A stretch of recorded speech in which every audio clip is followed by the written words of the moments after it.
Zonja dhe zotrin, jemi live të Zero Fucks Given. Kam një të ftuar sot që unë kam bërë një gabim trashanik dhe e shkreta shumë faleminderit që erdhi prapë se ka ardhur 9 të mëngjesit, unë i kisha thënë për 9 të darkës, po nuk isha qenë specifike dhe ka ardhur fix në orën që ka thënë dhe unë shqyqyr kam hapur syt. Gjithashtu dua të shtoj që më ka pëlqyer shumë gjithmonë si personazh, se është shumë femër e fort, e bukur, fare arrogante me çfarë kam parë, domethënë edhe çka kam takuar nga showbizi, se më duket sikur shumica të tillë janë. Dhe herën e parë në fakt që unë e kam takuar, unë kam pasur super shumë emocione, se prit të dalim aty. E fidetës shumë faleminderit që erdhe dhe je sot pjesë e Zero Fucks Given. Shpresoj që të kemi një super cool interview. Faleminderit ty për ftesën dhe faleminderit që e specifikove që kishe shkruar thjesht orën 09 dhe asgjë tjetër. Zakonisht njerëzit thonë 21 për shembull ose PM. Por nuk ka problem. Nuk ka problem, na fali, ti shumë faleminderit që erdhe prap.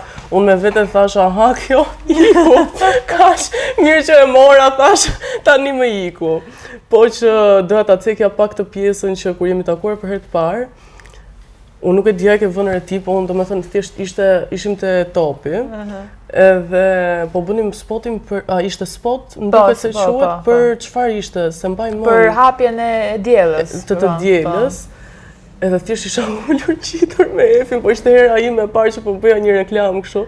Dhe kjo që më thotë sa e bukur qënke. Më duket as kam thënë as një reagim. Thjesht isha kështu shok total.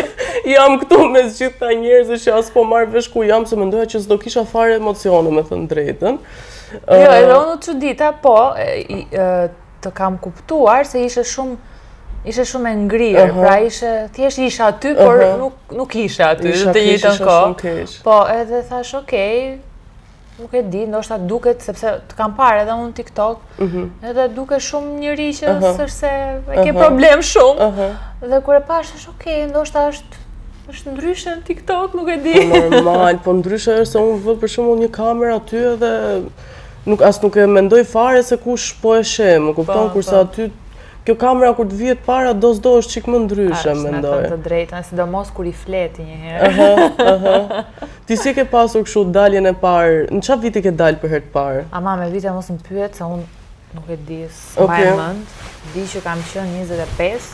Okej. I bie 2021. Okej. Apo 2020, nuk e mbaj mend. Si e kam parë dhe unë, po të shohësh videot e mia të para jam në ngrirë fare. Po, në fillim jam dhe pastaj njerëzit çuditesh, thënë po si kjo ishte shumë e mirë, si u bë kjo kaq agresive, kaq arrogante, se ti e the në fillim që s'jam. E ceka specifikisht se kam shumica e njerëzve mendojnë shumë këtë gjë. Dhe pastaj doli vetja ime vërtet, që në atë periudhë kam qenë shumë nevrike, të them drejtën. Okej. Po, pastaj u mësova, është tjetër gjë kur kamera është diku, edhe flasim bashkë, po është tjetër gjë kur e ke përballë. Edhe duhet t'i flasësh asaj. Po, kur ishim bashkë, pra që unë e bëra për herë të parë një atë ink tattoo. Po, desha ta cekja atë. Ua, unë kur kam xhiruar të parën, ka zgjatur 2 orë, 25 minuta që duheshin, unë kam blerë thjesht, edhe një herë ju lutem, dhe kam marrë, mbaj mend para se të filloj, kam marrë një dopjo disaronu. Mos ndoshta mund të nxehem, të ndihem më mirë, jo bravo. Mua më bën më keq ajo. E kam provuar se mendova mos më lironte, po mua më keq më bën alkooli para kështu. E njëjta gjë edhe mua dhe e xhiruan prapë. Domethënë nuk Po mirë, nuk të ndodh kjo, për shembull, mbaj mend kam qenë një herë tek Diela kur ishim, edhe ishte një gotë që tha diçka dhe duhet ta përsëriste prapë se nuk e tha si duhet. Dhe sa më shumë e përsëriste Efi, aq më shumë, domethënë, aq më keq bëj gjendja. Dhe ishte kështu, okay, mos e thuaj fare, lëre këtë. Më ikte zër, se edhe shkreta nuk ishte edhe lidhje fare, kupton? Po që ti për shembull kur ke filluar këtë përsëritjen, a morë dorën apo edhe ti kështu sa vinte? Ja mora dorën, po unë kam diçka në fakt. Unë jam njëri që unë jam shumë e lirshme, po në të njëjtën kohë nëse kam një problem personal, pra nëse jeta ime jashtë asaj nuk është mirë, mua më ikën zëri. Unë nuk flas dot fare. Unë madje edhe story kur bëj në Instagram, nëse nuk jam mirë, unë nuk e bëj dot. Sa herë nis jam mundësisht edhe më merret goja. Dhe e di këtë gjë dhe fatkeqësisht ka qenë një periudhë jo e mirë, një ditë, jo e mirë, se mbaj më të fiks, edhe kam qenë keq, nuk kam qenë edhe vetë emocionalisht mirë, dhe kjo për herë të parë, dhe gjitha gjëja, dhe ajo dëshira për të qenë perfekte, dhe thjeshtu nuk kishte fjalë më. E kuptoj. Jo, nuk e di, unë nuk është se... Edhe nuk më pëlqen mua të përsëris gjëra, dhe nuk më pëlqen të kem skalet dhe një skript, edhe në për filma, nuk më pëlqen t'i them gjërat përmendësh, më pëlqen të di iden, po edhe nuk e them dot, nuk e mësoj dot, mua më pëlqen thjesht të them ashtu si unë di ta them. Mua më duket pak e pamundur që të kesh interpretim të bukur edhe të mësosh diçka përmendësh. Po, e njëjta gjë ashtu mendoj edhe unë, është shumë statike dhe unë nuk e pëlqej, nuk e bëj dot. Po kur prezantove Inkun e kishe të vështirë, domethënë se ndoshta ty duhet kesh se këtu okej, po bëjmë një podcast, po besoj e ke vënë re është cool, është chill, mund të thuash edhe një llaf më shumë.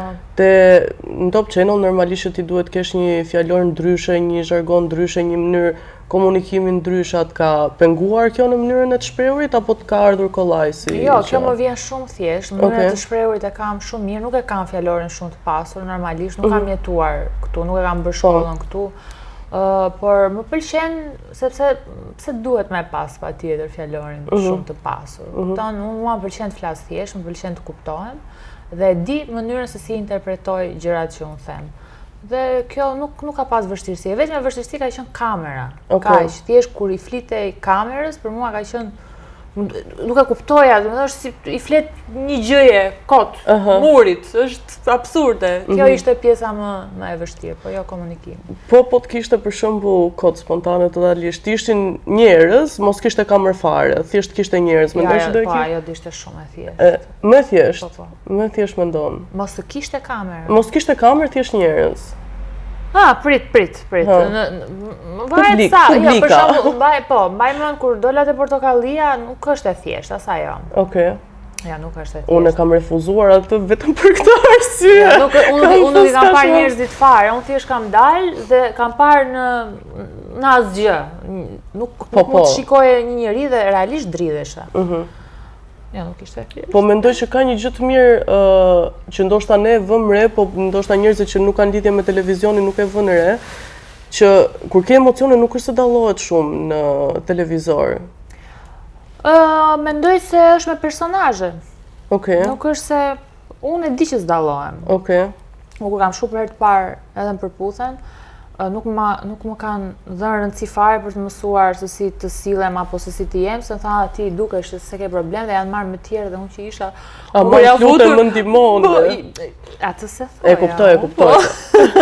Normal, se karakteri fort të lë krenaria ta thua. Po kur janë futur, që ishte ajo skena, se ishte edhe me njerëz, ka qenë prime, më dridheshin këmbët. Nuk e disha, vetëm po, okej, ja marrëm dorën. Sa mendon se është rritur vetbesimi jot nga atëherë deri tani? Unë atëherë s'kam pasur fare vetbesim. Ka qenë zero dhe mbaj mend kur e mbylla përputhen edhe në fund thashun tani e dua më shumë veten time. Mbaj mend Ariani që më thot po sa më shumë do merr dash, ta kupton? Do kesh pasur në një front kështu të ftohtë, po ndoshta i përjeton shumë. Po, unë tjetër gjë tregoj, të paktën atë periudhë, madje nuk e mbaj me këpo flisja dhe po i thoja që unë atëherë s'kam pas vetbesim, po tani ke, po si atë ti s'dukesh që s'kishe, po unë dita fshe, as vetë se di, nuk është se e bëj me tendencë. Po tani ke kam, po nga ta dim ne që ke tani ti. Dyshonin tërkohë. Nga ta dim ne, me që se ti nuk dukesh që s'ke. Po mendoja se kisha në atë periudhë, sepse erdhi kjo dashuria e njerëzve, vëmendja, gjitha këto, dhe mendoja se kjo ishte të kesh vetbesim, të ta japi dikush nga jashtë. Po pas asaj, në fakt kuptova që kjo ishte që nuk ta jep askush asgjë nga jashtë, as dashurinë, as vetbesimin, as dashurinë për veten, as lumturinë, as qetësinë, nuk ta jep asgjë jashtë, ja jep vetëm ti vetes tënde. Atëherë unë mendoj që meshkujt e femrat duhet të edukohen pak mbi kulturën e tyre seksuale në Shqipëri, kështu që vendosa t'ju prezantoj me Skins, që ka lloj-soj gjërash që ju të përdorni për të lezettuar veten tuaj. Duke filluar nga vibrator që kanë lloj-soj formash dhe nuk kuptohen fare nëse keni kështu prindër shumë strikt në shtëpi ose ku di unë, nuk doni ta marrë vesh burri, duke vazhduar te lubrifikant me lloj soj shijesh që pse jo t'i përdorni për stimulim më shumë se ç'duhet, lodra për meshkuj, keni disa spray dhe serume që mund t'i përdorni për të zgjatur më shumë. Unë po qesh sepse e di që është pak tabu në Shqipëri, por mendoj që ja vlen t'i përdorni që të mos jeni kaq të frustruar nga jeta. Prezervativ me lloj soj shijesh, gjithashtu lubrifikant përsëri dhe po hap një nga këto, vetëm t'ju tregoj një nga vibratorët që kemi. Doni t'i blini një trëndafil të dashur suaj, mund t'i blini një vibrator që ngjan si trëndafil dhe e gjeni te Skins Albania që është në Instagram dhe Skins Albania në website, do t'i shkruaj të dyja këtu. Nga zysha juaj sot e mbyllim mësimin. Dhe aty kuptoj që gënjeva veten edhe të tjerët, po në fakt veten time dhe aty kam filluar punën me veten. A mendon se ke pasur në një fazë ku egoja jote ka qenë shumë e lartë, po vetbesimi shumë i ulët dhe mendoje që ndoshta vetbesimin e kishe, por realisht ishte thjesht ego që po buronte. Që mendoje që hyn pak edhe kjo pjesa e arrogancës, po ndonjëherë. Jo, ajo pjesa e arrogancës tek unë ka qenë vetmbrojtje gjithmonë, nuk ka qenë asnjëherë ego, ka qenë thjesht të mbroj veten time. Dhe unë mendoj se tek të gjithë në fakt, ajo pjesa egër apo ajo lloj sjellje vetmbrojtje është se mendoj se ata njerëz janë si puna e një gafore që e kanë atë pjesën jashtë të fortë, por brenda janë aq të butë dhe kjo është e vetmja mënyrë që ata ta mbrojnë veten e tyre. Dhe të paktën tek unë kjo ishte në mënyrë të pavetdijshme, nuk është se unë e bëja dhe e dija se pse po e bëja, por kur e kam kthy kokën mbrapa dhe kam parë dhe jetën time si kam funksionuar, dhe faktin që kam qenë shumë nevrike dhe gjë që s'është sot, i bie që unë thjesht kisha një mënyrën time që unë t'i dal botës para, t'i them jam unë edhe ishte vetëm një mënyrë për ta mbrojtur veten, po. Po këta njerëzit që po thua për shembull që kanë thjesht një shell, as mendon për shembull që ka njerëz që me vërtetë që their core, si më thënë, janë njerëz të këqij, nuk e bëjnë për vetmbrojtje? Që janë negativa?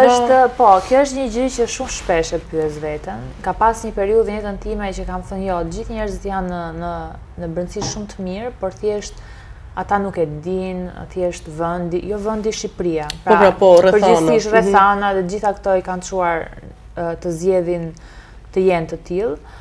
Po nuk kam një përgjigje se në fakt po kuptoj dita ditës që thjesht ka njerëz që janë të tillë edhe pik, nuk ka nevojë fare për analizë. I kam analizuar pjesën e më pëlqen shumë ta analizoj natyrën njerëzore dhe e kam parë këtë. Po, edhe love it. Thank you. Dhe kam thënë, okay, po të shohësh edhe këto krimet, gjërat që ndodhin, po të shohësh historikun e gjithë këtyre njerëzve, janë njerëz që janë abuzuar, kanë trauma njërin tjetrën dhe jam munduar t'i kuptoj, por po çam duhet mua në fund ditës. Këtë i kam thënë vetes që thjesht ndoshta janë njerëz që janë të tillë. Unë mendoj që brenda nesh i kemi të dyja. Kemi ato demonët tonë dhe kemi dhe ata anën tonë të mirë. Pastaj gjatë jetës ne zgjedhim kë do përshafojmë se të gjithë kemi trauma dhe probleme. Aty do dilja që edhe ne të dyja kemi ato gjërat tona, po ndoshta kemi zgjedhur kultivojmë anën tonë të mirë. Po, sepse jemi më të forta. Mendon që ka të bëjë me forcën, apo ndoshta se unë mendoj që edhe fakti që ti analizon, ka të bëjë që ndoshta ke edhe një inteligjencë emocionale më të lartë, se po, e kam. Normal, ja? E kam shumë të lartë dhe kam shumë empati. Unë në momentin që diskutoj ose flet dikush me mua, më tregon situatat, unë futem, unë jam ai personi, nuk jam unë i ndjej të gjitha në një mënyrë që ka pas periudha në jetën time që kam thënë nuk e dua këtë gjë, se bën keq. Po. Domethënë unë shifja edhe situata dhe lajme apo të gjitha këto rretha, jo vetëm njerëz që mund takoja dhe bëhesha keq. Nuk e dija pse isha keq, se ishte një ditë duke qarë, kupton? Dhe ishte po edhe peshkon po shikoj se ka dhe kjo të bëjë. Ka të spajsin e vet aty. Okej. Po që pastaj e kam parë si një dhuratë shumë të bukur që nga kjo dhurat do vi dhe gjëja që unë dua të bëj dhe çfarë unë besoj se kam arritur të kuptoj çfarë dua në këtë jetë, me çfarë dua unë të merrem. Dhe po e punojmë këtë pra mbrojtjen e energjisë që të kuptoj, por jo të bëhem më keqe, Jo të influencohem, jo të bëhem pjesë. Po. Si tip observimi më shumë. Po, observoj. Më thuaj 3 gjëra që nëse të vinë kështu direkte, 3 gjëra që të kanë ndihmuar kjo empatia dhe 3 gjëra që mendon që të ka afektuar në një mënyrë negative. Dhe do vazhdoj të ta afektojë, më që janë kështu statike si gjëra. Okej, 3 gjëra që më kanë ndihmuar. Më kanë ndihmuar thjesht të kuptoj që të gjithë ne kemi një botën tonë. Edhe gjithmonë them, gjërat që ne kemi në mendje ose edhe në shpirt ose çfarë ndjejmë sado që ne t'i shprehim me fjalë, asnjëherë nuk mund t'i ndjejë tjetri. Se janë tonat. Dhe kjo gjë më ka bërë të mirë kuptoj edhe njerëz të tjerë kur kanë gabuar me mua dhe të them që e di çfarë ata e kanë me vete, nuk e kanë me mua. Të fal, më kanë ndihmuar dhe këto, çfarë më kanë ndihmuar është kjo tjetra që kam vujt shumë. Që e ke vuajtur vetë. Po, kam vuajtur shumë ose edhe pjesa që s'më kanë ndihmuar është që edhe kam toleruar shumë njerëz. Okej. Kam toleruar duke parë më të mirën e tyre, se unë e shoh potencialin që ata kanë. Unë e di se si ata mund të jenë, qoftë në marrëdhënie dhe qoftë në shoqëri. Marrëdhënia janë të dyja, po i ndajmë në të çift edhe në shoqëri dhe gjithmonë kam parë më të mirën tek njerëz se dija që ata mundin, po ata s'donin, çfarë punë ka mund. Dhe kam pasur një tendencë gjithmonë të shpëtoj. Ti shpëtoj të gjithë, të ndihmoj, të bëj, jo po ti mundesh se ja, më ke mua, mund ta bëjmë dhe këtë, po në fund të ditës, nëse një njeri në fakt nuk të kërkon ndihmë, se duhet ta ndihmosh. Se po e bën, nuk e kuptoj. Ndonjëherë edhe të kënaq çik vetë, se s'do mendoj që shkon prapë te vetja gjithë gjëja, pavarësisht se po përpiqesh për dikë tjetër. Po, për këtu e ndan një fije shumë e holl nga okej, dhe mua më kënaq, por ka qenë një pikë që nuk e kuptoja më kënaqte ajo gjë që unë bëja, apo më kënaqte ajo gjë që unë merja. Pra fakti që faleminderit, të isha e nevojshme. Dhe duke bërë gjithë të punën me vete, kam kuptuar që ishte edhe kjo pjesë e imja. Po, ishte pjesë e imja sepse kisha nevojë të më donin dhe të më pranonin dhe bëja gjithmonë diçka që ti isha pjesë e tyre. Dhe kjo nuk është dashuri në fakt, dhe nuk është se unë e bëja për veten. E bëja dhe për veten, por më shumë ishte kjo tendenca që unë jam shumë e mirë, derisa erdhi një pikë që kuptova që okej, mua më pëlqen pafund, do ta bëj prap, po nuk do ta bëj më pa më kërkuar ndihmë, për sa i përket njerëzve që kam afër, dhe nuk do ta bëj më ndaj njerëzve që e shoh që s'më vlerësojnë, dhe nuk do ta bëj më në mënyrën për t'treguar se shis ç'a bëj unë. Edhe fakti kur unë flas në Instagram dhe jap në një jo këshill, pra kjo është, nuk dua të jap këshilla, as nuk dua të jap mend. Unë dua të tregoj çfarë unë kam kaluar dhe çfarë mua më ka ndihmuar. Në këtë mënyrë edhe ndihmoj. Pra shumë thjesht, jo të marr atë që unë po e bëj, se shi çfarë po bëj unë, më përpara ka qenë edhe pjesa e egos, po. Ego fix. Nuk është, kjo është zbutur. Nuk po them që s'ekziston, se egoja nëse është e shëndetshme, është shumë e mirë, po ajo pjesa e pashëndetshme jam munduar ta krahasis, ta punoj, ta zbuz. Unë për shembull e kam vënë re që ndonjëherë i lidh gjërat çuditshëm në truun, po bëjnë sens në fund.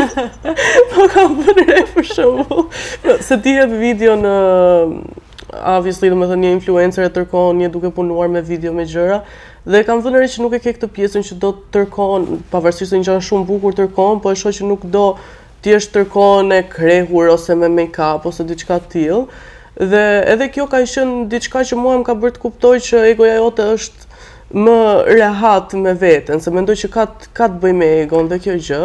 Po, ka të bëj, po më shumë e vetbesimin. Vetbesim, absolutisht. Po mendoj që kur arrin një vetbesim dhe një rahati me veten, automatikisht ulet te kjo pjesa e egos.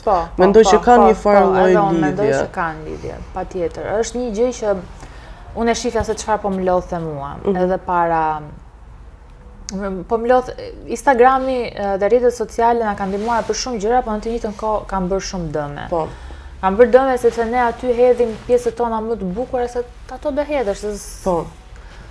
S'ke çaj tjetër dhe njerëzit influencohen në mënyrë jo të mirë dhe mendojnë sikur jeta është ajo që ne hedhim, ai make-upi, ai zbukurimi e gjitha këto. Dhe erdhi një pikë që po shifja dhe po pyesja veten, po ty çfarë të shqetëson? Çfarë është ajo gjë që ty nuk të pëlqen më dhe të duket anormale? Dhe në fakt ka filluar të më duket anormale gjithë kjo fasad, gjithë kjo jeta e luksit, jeta e bukur, qofte edhe blerjet, qofte edhe rregullimi, qofte edhe fakti që të fshehim defektet tona, siç mund të kemë aknet apo çdo gjë tjetër. Jam shumë dakord që të bësh çdo gjë që ty të pëlqen. Dhe që ndihesh mirë me veten tënde. Po jo për të tjerët. Pra kjo është e gjithë çështja që un kam kuptuar. Nuk kam më nevojë unë të rregullohem për askënd.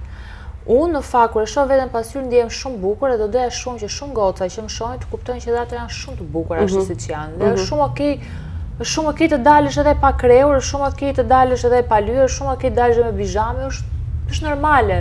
Nuk ka as edhe një gjë anormale dhe dua për aq kohë sa mendoj, dua unë ta bëj e para, nuk ta them të tjerë pa e bërë unë.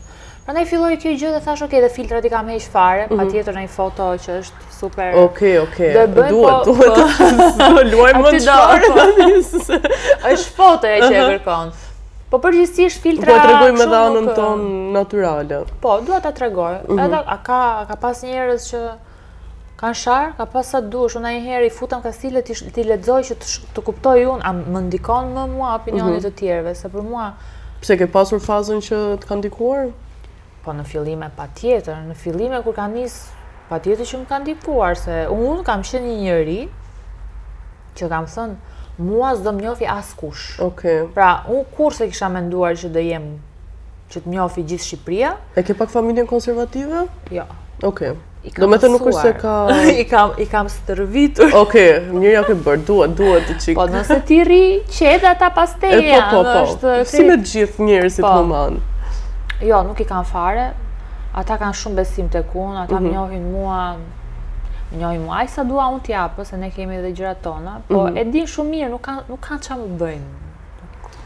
Normale ti... Unë jam ai njeri që gjithmonë kam thënë, momenti që ti rritesh, jeta është vetëm e jotja, nuk i përket askujtje, unë nuk e konceptoj më fatkeqësisht që të ndikohesh dhe jeta jote të varet nga familja jote. Nga çdo njeri. Po, ti je rritur e ti duhet krijosh jetën tënde.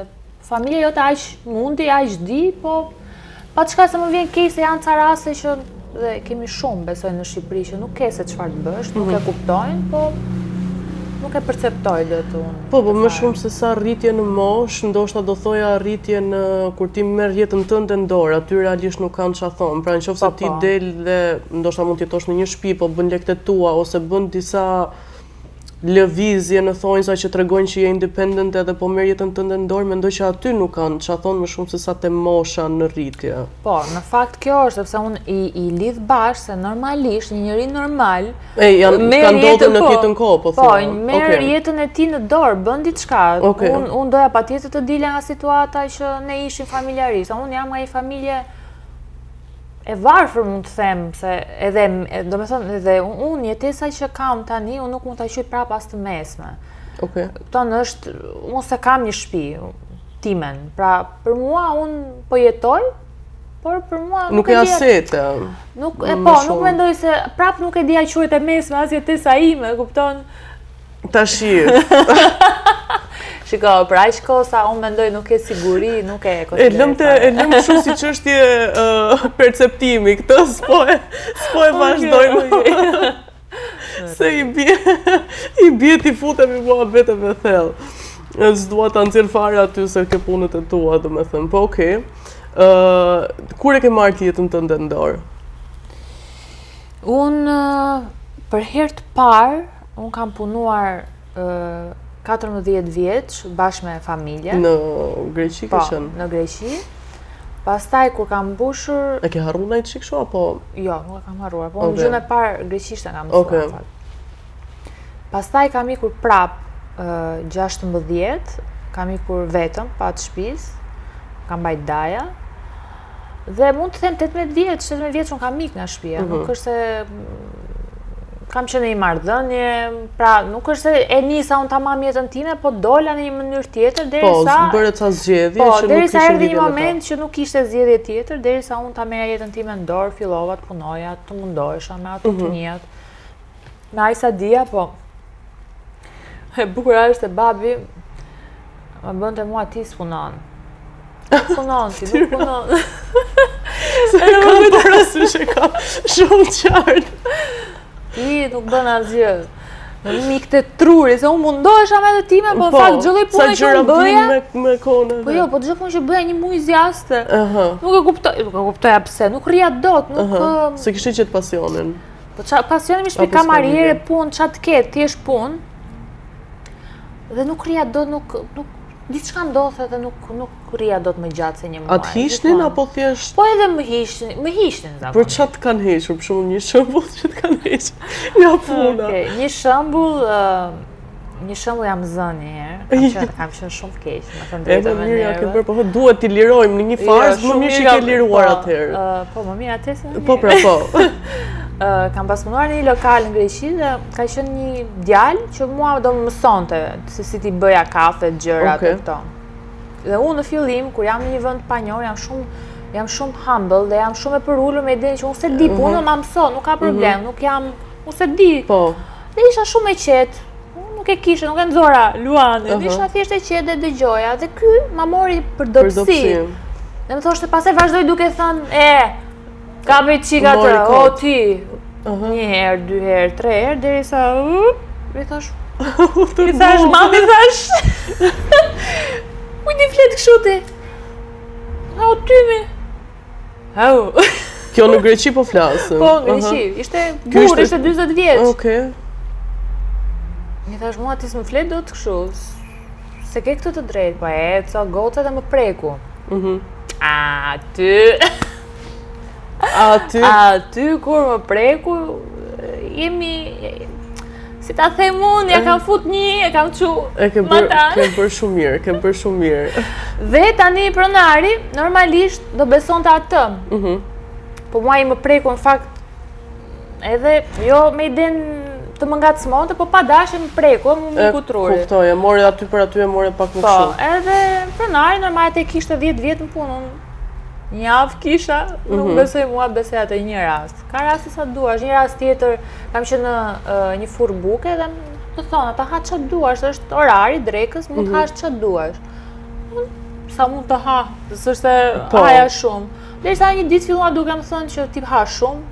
Qa thumë? Po, duke më përmend bukë. Pra ishin situata të tilla derisa, po, patjetër u çova dhe. Pra, pse ç'a ndodhte gjithmonë nuk. Nëse si përfundim do të dilja këtu. Që tani më thot babi, tani e kuptoj, pas ke qenë për gjëra të mëdha ti nuk... Po. A shef, ti këto duar ti ke artiste, më thot mua, nuk je ti për të punuar punë të rënda, po tani patjetër që e kuptove ti, po tani e kuptova edhe unë me së drejtë. A e konsideron veten artiste? Si, kur them unë se për shembull mami im thot, unë i them jam artiste, më i them në shpirt, e kupton, nuk kam nevojë të bëj një film ose të bëj një shkollë që kam qenë te Akademia e Arteve, e kupton, dhe thot, po ti ç'a bën, ti bën TikTok, e kupton, edhe jam kështu artist lik dhe aty. Se po bëj diçka në rebelim kundër turmës, e kupton, në trurin tim ka diçka më të thellë. Edhe kjo është edhe pyetja, do të thënë, a ndjen veten artiste në shpirt, se mendoj edhe këto. Po, e ndjej shumë, talenti im i parë ka qenë piktura. Aty nisi çdo gjë dhe flasim për duart, po më thoni që do ngelesh fukara dhe e lash. Dhe çdo gjë që unë kam bërë më vonë ka qenë make-up, tatuazhe, çdo gjë që ka pas bëj me artin, edhe pëlqej muzikën. Domethënë ndjej gjithë këto, i shoh gjërat në një tjetër dimension, tjetër ndjeshi të brendshme. Nuk i shoh siç janë. Unë jam gjithmonë fantazoj një gjë tjetër, shoh një pemë, shoh tek pema, shoh një kafshë, ku di, unë jam gjithkohës jam peshk. Real. Me shqetëse këtë tatuazhet, se desha të pyesja, qa ndodhi me inkun, si eksperienca të pëlqeu, të pëlqeu, doje ta vazhdoje, nuk funksionoi si projekt, nuk të ngjiti. Sa zgjati njërë? Një vit zgjati. Zgjati një vit, thashtë se ishte vetëm një sezon. Jo, ishte një vit, ndodhen shumë gjëra, nuk do doja t'i cekja, por ajo gjë që di të them është e dia. Okej. Dhe duke qenë se e dije. Po, zakonisht ne i dim, mu mendoj se gjithë dim kur marrim një hap, a duhet ta marrim apo jo, po thjesht pastaj e fillojmë duke menduar dhe e ngarkojmë me mendime që jo, pse e ndjen kështu, jo se po. Dhe ikën instikti dhe ndjesit që ti ke dhe fillon dhe futet logjika. Dhe i futet logjika e fillon justifikon situata derisa ti e bën dhe në fund nuk u zhgënjeva, me thënë të drejtën. Nuk është se ishte ua ç'a ndodhi, ishte, okej, a e dije. okej, varja, e provove, isha e kënaqur dhe mora veten me të mia se kam vuajtur gjatë periudhës që ishte, kisha shumë siklete dhe në fakt kur erdhi momenti që e vendosa isha tiki. Thjesht të iki kjo pesh nga unë se nuk po e mbaj dot, isha shumë e ngarkuar.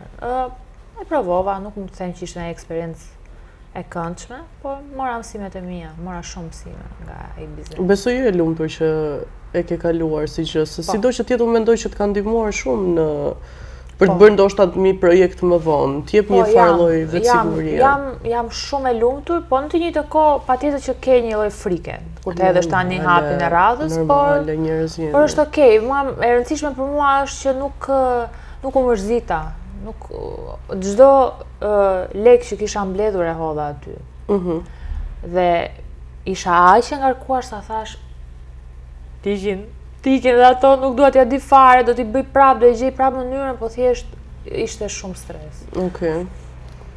Cool.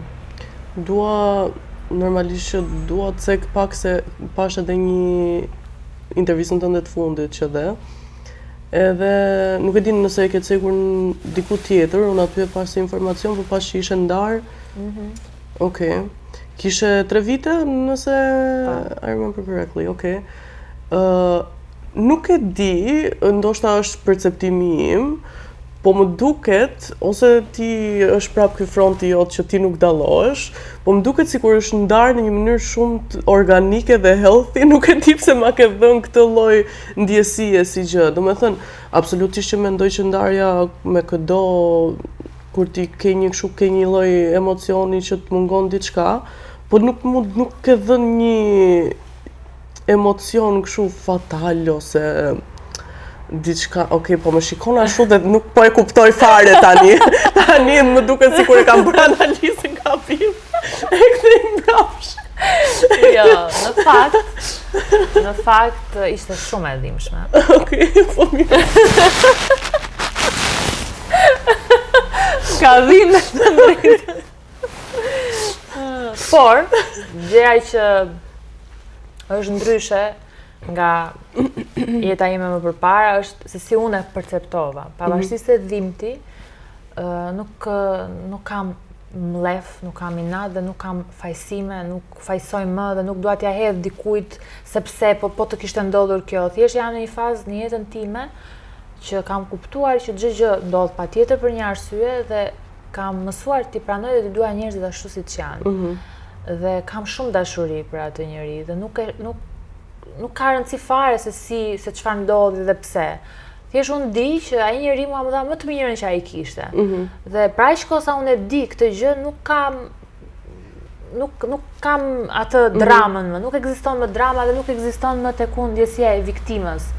Që sido që ti ishi situatat, unë e di që në çdo lloj historie ka dy lloj perceptime, është dy lloj anë. Po, dy lloj këndvështrime, si e shoh unë dhe si e shef ana tjetër. Thjesht është shumë e bukur kur ti kupton nuk u puqën anët tona. Dhe është ishte dëmshme gjë, ndoshta një diskutim që është bërë? Ishte një gjë që s'kishte ku të shkonte më dhe thjesht ndodhi. Okej. Fatkeqësisht, fatmirësisht, nuk di çfarë t'i them po. A ka qenë kështu nga këto stories që kur jeni takuar keni vazhduar kështu direkte apo duke ndonjëherë duke ke pasur shoqëri para se të krijoj diçka? Nuk ka qenë shoqëri, ka qenë kështu e pash dhe më dha këtu. Apo jo? Ashtu. Ishte një njohje nga dikush tjetër, por në fakt që në momentin e parë që kam folur me të kam pas realisht një ndjesi. Kisha një zjarr dhe nuk e kuptoja se akoma se kisha parë nga afër, nuk e dija do më pëlqente apo jo, por në diskutim ishte një gjë shumë e bukur që tani nuk kuptoj më, ajo ndjesia është jo apo është po, kupton? A është ajo ankthi që jo nuk bën, apo është ajo ndjesia e bukur flutrat në stomak? Dhe jam ndjesh shumë familje, jam ndjesh sikur e kam njohur gjithmonë atë njeri. Dhe kështu. Unë me çka kam lexuar te ChatGPT-ja që na është bërë best friend të kohë, shumë gjëra për shembull i cek në aspektin që këto fluturat për shembull në bark, thotë që janë shenjë. Janë, po, është ankth, më shumë se sa është, do me thënë, përgjithsisht, kur ke flutura me dikë, tani nuk po themi në të gjitha rastet, po kur ke këtë si ankth, si flutur, si një emocion që është shumë i tërbuar në fillim, janë gjëra që fillojnë shumë intensivisht dhe mbarojnë shumë shpejt, se nuk është realisht një real connection, është thjesht një ndjesi që po të hapër brënda më shumë se sa... Dhe unë mendoj që është një paralajmërim në fakt, se siç tham, ne jemi energji, ne ndjejmë njëri tjetrin dhe pa fjalë, por ku di unë është perceptu, nuk e di, se a di jam në një fazë tjetësimi që unë nuk e di më çfarë është dashuria, sepse tani kam kuptuar çfarë nuk është. Dhe tani kur mendoj për dashuri nuk e di, se di, nuk e di si është kjo qetësia, se gjithmonë marrëdhëniet e mia kanë pasur këtë euforinë. Po, euforinë dhe nuk e di se si mund të jetë një gjë e qetë, po mendoj që në fakt dashuria është e qetë, vjen bukur, vjen butë, nuk vjen kaq e zjarrt. Mendoj që dashuria më e bukur do ishte duke u njohur si shok. Që ti ta shohësh njëri tjetrin në një lloj këndvështrimi ndryshe, sepse ti kur e takon një njeri për t'u njohur, ti automatikisht drejtohesh, nuk ka nevojë fare me i pa këto gjëra. Ti tregon anën tënde më të mirë dhe mundësisht jo më të mirë, po edhe shtiresh pa dashje që ti tregosh atij sa e mirë je ose edhe e kundërta. Dhe mendoj që mënyra më e bukur është ta njohësh në shoqëri, ku ti e shef 100% si është njeriu, në të gjitha aspektet. Unë dua me partnerin tim të jem shoqe, dua të jem unë, karagjoze, e bukur, jo e bukur, e lyer, e pa lyer. Nuk më pëlqen fare kjo, ku di unë, kam dëgjuar ca i thon nusja. Edhe burri, nuk e dua. Dua thjesht dy shokë shumë të mirë. Mendon se e ke bërë këtë te marrëdhënia që kishe, pra këtë shoqen, e ke lënë veten? Po, e kam lënë, por thjesht mirë, pavarësisht se ecën nuk ecën është gjë tjetër, a kupton, unë thjesht po merrem me ty në aspekt se si ti e sjell, pra ke qenë ti rehat edhe vetja gjatë gjithë kohës. Po prap më duket sikur sado që të përpiqesh ta bësh atë gjë, prap është një lloj është i dashur, duhet të jem pak attractive edhe në këtë budallikun që po bëj. E kupton sado ta lëshoj veten, jo?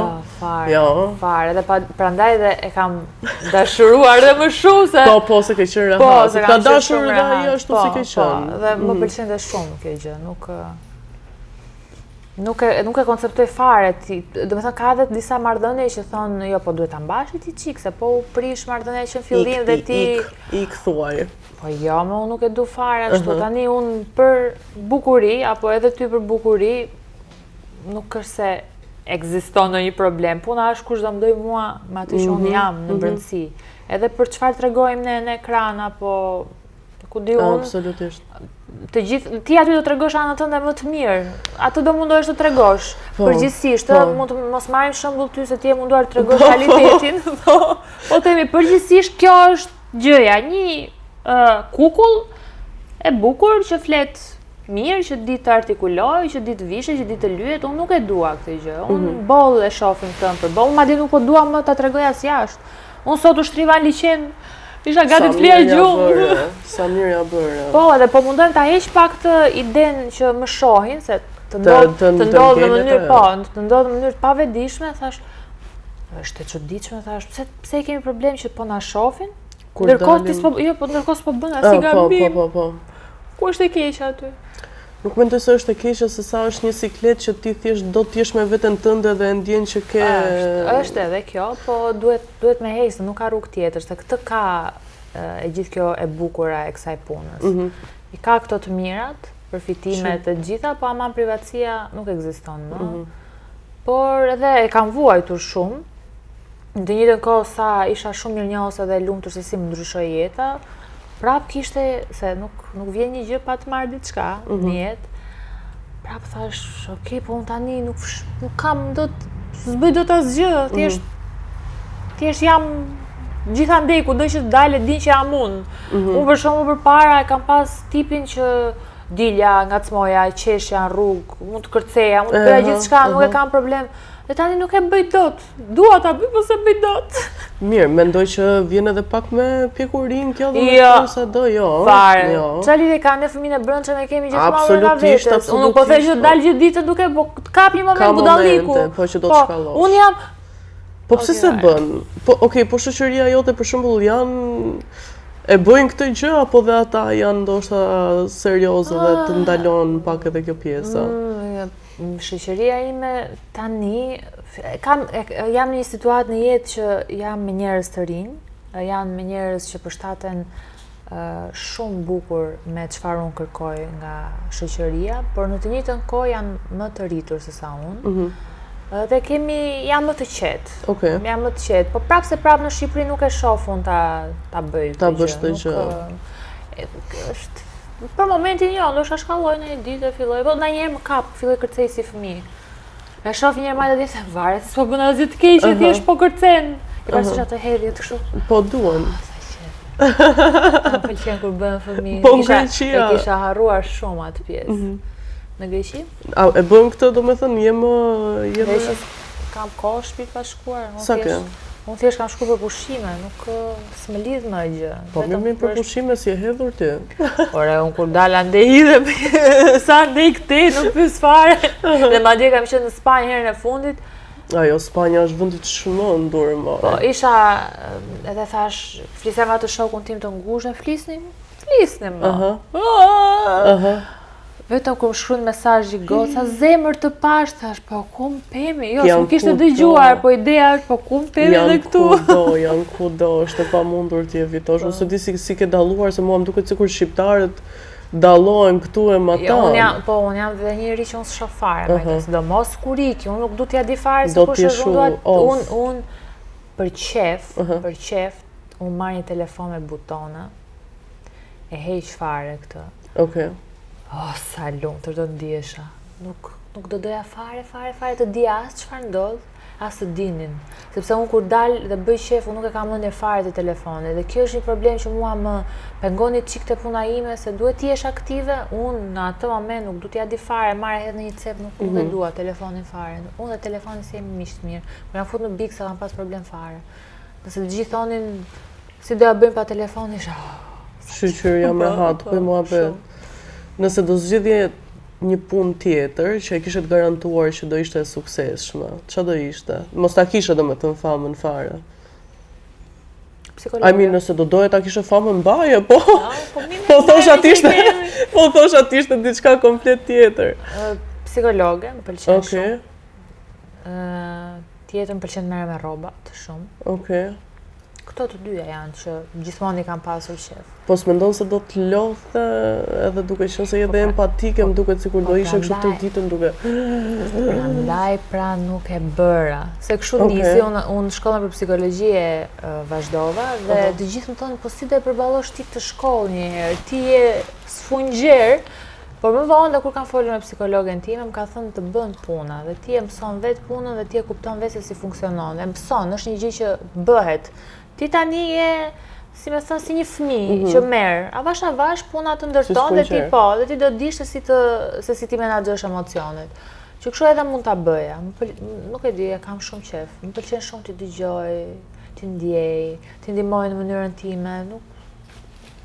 Dukesh, unë nuk e di, kam një energji shumë chill nga ty, po jo chill në aspektin që të bën zen më shumë se ç'duhet. E kupton, it's a nice, nuk ndihesh e gjykuar fare, kupton, ose e cënuar, ose një farë lloj territorializmi që këtu përpiqen të bëjnë. Një kështu unë jam në botën time, ti s'po më ngacmon, as unë s'të ngacmoj. Më pëlqen. Okej. Dy pyetje të fundit. Çfarë do doje të ndryshoje aktualisht në jetën tënde? Mund të jetë edhe ndoshta diçka karakteriale, edhe diçka whatever you want it to be.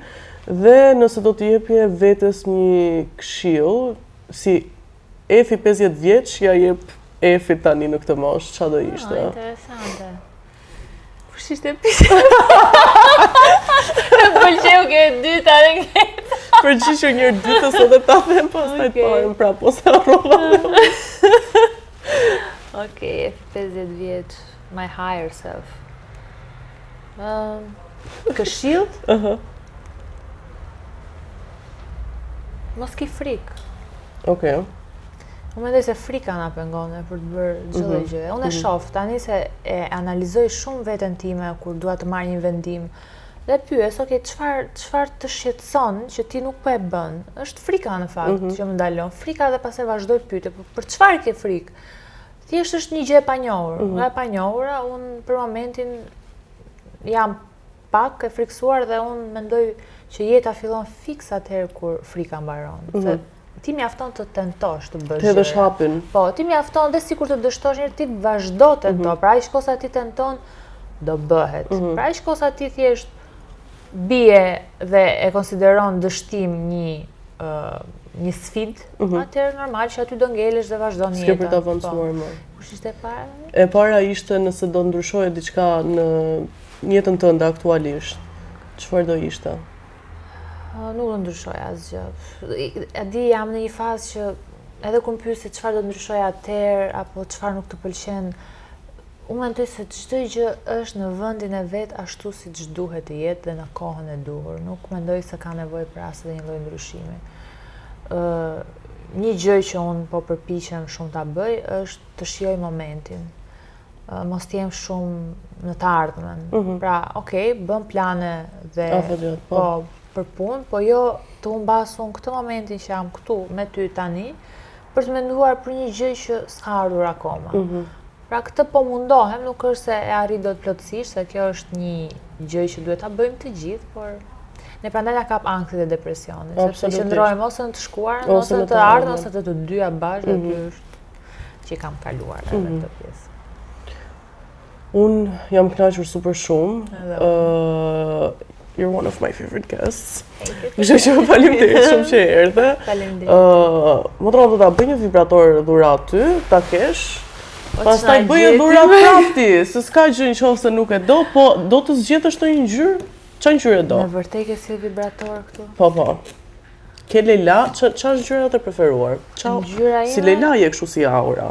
Ua, si ma gjetemi? Ashtu ma jep vibe-in. Ua, është e vërtet. Atëherë. Do këtë s'duket kjo s'bjen sy kjo. Ke dhe unicorn. Unë se kuptoj. S'është për të kuptuar motra. Jo, nuk e kuptoj. Jo, shpirti, nuk e kisha për këtë se kuptoj pse. Jo, më pëlqen fakti që në fakt po e bën këtë gjë. Do doja shumë t'i theja gocave të vetë kënaqen çik më gjatë. Po. Çik më shumë, jo çik më gjatë, se as nuk përpiqen fare. E vërtet edhe kjo. Presim për këta të mbaruarit. Po marr këtë trëndafilin. Okej. Ngjyrë Leila. Exofshullim. Thank you very much. Thank you so much. Hajde një putje kështu. Shumë faleminderit.